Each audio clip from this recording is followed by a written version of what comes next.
Representatives Jim Jordan and James Comer could end up getting in a little bit of trouble over their impeachment probe into President Joe Biden, specifically pertaining to one of their major informants, a man by the name of Alexander Smirnov. The ex-FBI informant admitted recently in interviews, after he was, of course, arrested, with the DOJ, that he had met with Russian intelligence officials who were, quote, involved in passing a story about Hunter Biden. Which means, oh no! Smirnov told the FBI that he had repeated contact with a Russian official who was the son of a former high-ranking Russian government official. Whoopsie! That person allegedly controlled two groups of individuals tasked with carrying out assassination efforts in a third-party country, a Russian representative to another country, and someone with ties to a particular Russian intelligence service. Interesting. So it appears that they wanted to push the Ukraine bribery allegations, of which there's currently no evidence of, that the Bidens were given $5 million apiece to help the company avoid a corruption probe.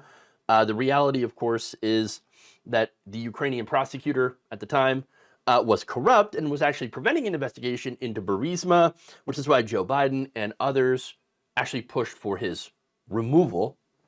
But it wasn't just the bribery allegations. Prosecutors also noted that Smirnov reported several meetings with Russian officials as recently as December of 2023 in order to push new and different types of misinformation. Prosecutors wrote in their filing that he is actively peddling new lies that could impact U.S. elections after meeting with Russian intelligence officials in November. Smirnov's contacts with those officials who were affiliated with intelligence services are not benign. Not benign. Oof. Damn. It's getting a little serious. So now, what does this have to do with Jim Jordan and James Comer? Why would they be in trouble for this? Well, it turns out Smirnov was their main source of these allegations that were cited by Jordan and others in that impeachment inquiry into the president. So, their main source. Now, Smirnov is the one that filed the FD 1023 that Republicans have been basically creaming their pants over and saying, well, this is the motivation for the probe. You see, we have a very trusted source that has, knowledge of all of these allegations, these bribery allegations against Joe Biden, to which he is in very, very big trouble for. Well, now, oops, it appears that definitely Smirnov and maybe even Comer and some of the others are in trouble themselves. Oops. Now, a number of legal experts and Democratic figures have suggested that Jordan, Comer, and these other Republicans could face some consequences if it is found out that Russian intelligence was the source of the alleged false bribery claims. Now, a lot of that depends on if they actually knew where it came from. In a post to X, former New York Assistant Attorney General Tristan Snell said that Jim Jordan, Chuck Grassley, and James Comer were either duped by Smirnov and the Kremlin, or they were in on it. Either way, the DOJ must subpoena every single communication Jordan, Grassley, and Comer had with or about Smirnov and anything related, Snell said. Tennessee Democratic Election Commissioner Chris Jackson, who said if the Democrats take back the House, they need to censure Comer and Jordan and remove them from their committees. That's what he said. Brian Allen, a pre-law student at Purdue, wrote, the Department of Justice should subpoena and probe whether Jordan was either deceived by the Russian intelligence or involved in a conspiracy to oust President Biden. So, very serious things. Experts have weighed in. Now, the question is, of course, were these Republicans so excited by the prospect of helping Trump get his revenge by impeaching Joe Biden? Because remember, Donald Trump wants revenge for him being impeached twice. Once over the so-called perfect call to Vladimir Zelensky, saying, we're not going to give you this aid unless you do an investigation for me into President Joe Biden and his son Hunter. Yes, that perfect call. He was impeached over it. Obviously, the Senate was run by Republicans, and they decided to acquit him of all of those charges. Which, by the way, impeachment is more of a political thing anyway, so it's not like it's criminal. But still, it would have removed him from office. A conviction would have. So there's that. But again, were these Republicans super excited about this and decided not to look into this any further? You know, that they fell into the most obvious of scams delivered by a foreign agent right into their laps? Because that's what this was, okay? Or were they actually colluding with said government? That's the question. Now, I tend to bet on stupid because they are Republicans, but I don't really know. This is begging for an investigation, all right? Somebody's got to get to the bottom of this, right?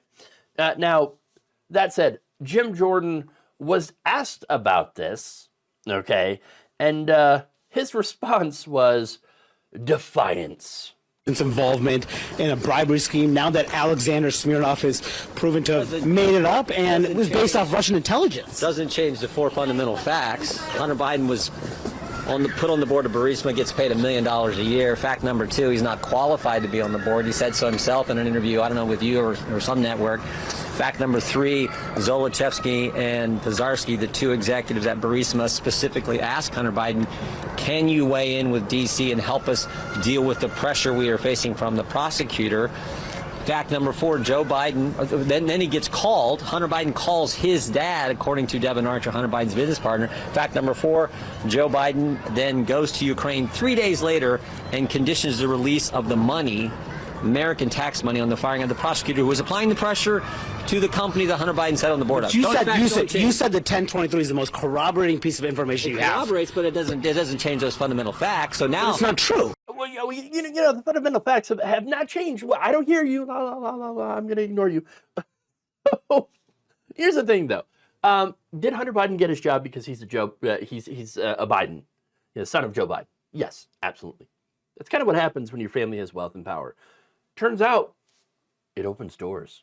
Whoa! I know. Who would have thought that having a famous father, very wealthy, politically connected father, would open business doors for you?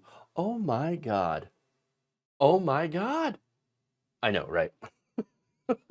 No, but that's what Republicans are doing right now. They're like, could you imagine? Oh my goodness. Yeah. Have you ever heard of political and business dynasties? I mean, literally, they elected a guy who is part of said business dynasty, Trump. Donald Trump did not create the Trump brand. That was his father that created the Trump brand. He just inherited it and a lot of money. Now, speaking of the Trump family, what did Ivanka Trump and Jared Kushner bring to the White House when their father appointed them advisors? I mean, do they have any expertise? No. Jared Kushner, they're like, Jared Kushner, you will find peace in the Middle, you will create peace in the Middle East. Can you handle that? Damn straight I can. Now look in the Middle East, what's going on right now. Does it look peaceful? I don't think so. No. Okay. All right. So, look, obviously, there's a good example, a couple of good examples of, people who got appointed to these positions because they're family members. Now, in this case, of course, Trump had appointed them. But what about getting other examples, I should say? Well, let's see. Why did the Saudi government give Jared Kushner $2 billion in investment money, even though he's essentially a failed slumlord? It shouldn't have anything to do with him having influence over his father, right? Or possible influence. But look, those are the examples, okay? And there's plenty more. But that said, there's no evidence here that Hunter Biden being on the board of Burisma influenced Joe Biden's policy towards Ukraine at all. Not only that, but going back to Hunter Biden's business partner, Devin Archer, Jim Jordan referenced, he testified that he had no direct knowledge of Joe Biden being involved with his son's dealings with Burisma. Now, did Archer describe the Biden brand? Yes, he did, and admitted that he and Hunter would sell the illusion of access to the White House. So that sucks. That's wrong. But there was no real access to the White House. And he also said that Hunter Biden would take calls from his father while around executives. But business was never directly discussed. He described it as a soft abuse of power, and I agree. But then again, that is completely on Hunter for doing that, not on his father. Okay? One more thing, though, that I find interesting. Republicans on Tuesday, in response, removed a paragraph about Smirnov from an interview request letter to former State Department official Amos Hochstein. So first they had set one with the paragraph, and then, oops, set another one without it. Like, ooh, we got to scrub it. We got to get this guy's name out of there because it turns out he's a Russian asset. Oops. Gee, I wonder if they're worried about anything. Now, Comer, I showed you Jim Jordan's response. Comer's response is basically, once again, defiance. He said that despite losing their best piece of corroborating evidence against the Bidens, the impeachment inquiry shall continue. They will carry on. Again, without any evidence or corroborating anything. Gee, once again, you got to ask, why? Oh, right, because it's an election year. And this is all, it has always been political nonsense.